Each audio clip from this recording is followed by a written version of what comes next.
दिव्या को देखने लड़के वाले आए हैं, लेकिन उनकी बातों से लग रहा है कि वो लंबी लंबी फेंक रहे हैं।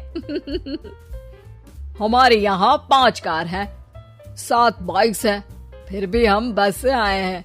वो क्या है ना कि हमें दिखावे का बिल्कुल शौक नहीं है। बड़ा नेक ख्याल है बेटा। लेकिन खुद की गाड़ी में बैठना दिखावा थोड़ी ना होता है।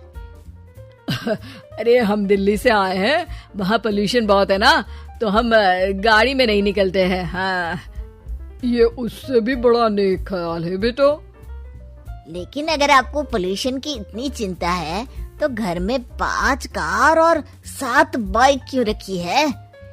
अरे इतने पैसे हैं, फुर्सत में क्या करेंगे, कुछ ना कुछ खरीद लेते हैं। अभी पिछले ही हफ्ते एक हेलीकॉप्टर खरीदने का सोच रहा था। तो क्यों नहीं खरीदा? अरे उसके पंखे हवा ज्यादा देते हैं, हमारी माँ को ठंड बहुत लगती है ना, अब बुजुर्गों का ध्यान रखना पड़ता है ना। अरे वाह वाह, ये तो बहुत बड़ा ऊंचा और नेक ख्याल है। हम कैसे मान ले कि ये लोग झूठ नहीं बोल रहे हैं? अरे हमारा परिवार झूठ नहीं बोलता। दिल्ली शहर में किसी से भी पूछ लीजिएगा, हमारे बेटे का बड़े लोगों में उठना बैठना है। हाँ। अरे छोटो चुप रह, इतने बड़े लोग हैं, झूठ क्यों बोलेंगे? हमारी फैक्ट्री है, और ऐसी फैक्ट्री कि यहाँ ग्राहक आया, इधर सामान बनाया जल्दी जल्दी, और हम हर काम ना जल्दी करते हैं। हाँ वही तो, तब जल्दी जल्दी अपनी बेटी का हाथ हमारे बेटे के हाथ में दे दीजिए। दिव्या के पिताजी दिव्या के भाई छोटू की एक भी बात न मानते हुए दिव्या की शादी दिल्ली के इस फेंकू परिवार में करवा देते हैं। जब दिव्या ससुराल पहुंचती है तब आपकी कार्स और बाइक्स कहाँ है? मुझे बाहर जाना था किसी काम से। कार और बाइक्स? कौन सी कार और बाइक्स? अरे जब आप मुझे देखने आए थे तो कहा था ना कि आपके यहाँ 5 कार्स हैं और 7 बाइक्स हैं। हाँ हाँ उस दिन थी, आज नहीं है। है? आज कहाँ गई? अरे जिनकी थी वो ले गए। मतलब वो आपकी नहीं थी? आपने तो कहा था हमारे घर पर है।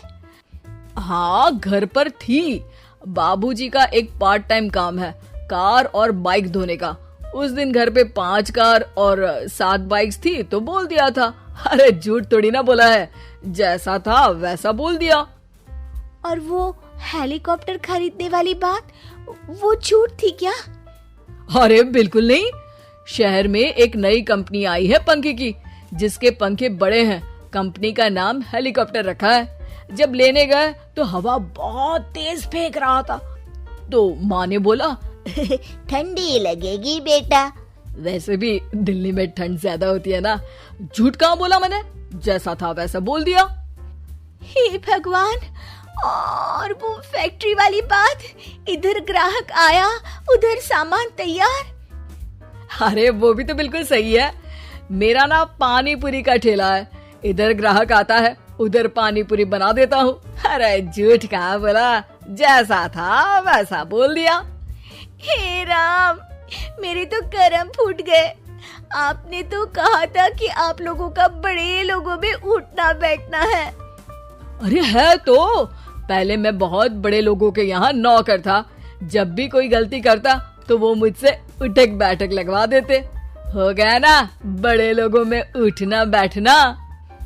दिव्या अपने साथ हुए धोखे पर रोने लगती है और ठान लेती है कि वो ससुराल वालों को लाइन पर लाकर ही रहेगी और उनकी ये झूठ बोलने वाली आदत छुड़वा कर रहेगी।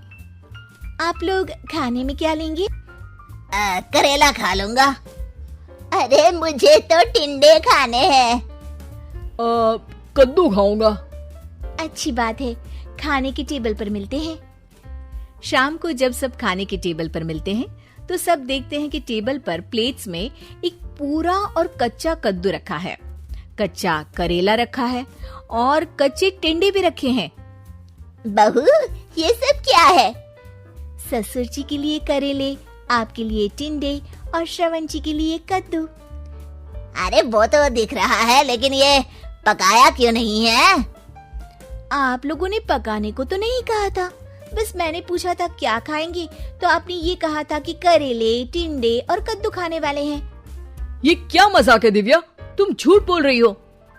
अरे मजाक कहा है, आपने कहा कद्दू खाएंगे तो खाइए, ऐसी थोड़ी ना कहा था कि पका हुआ खाएंगे।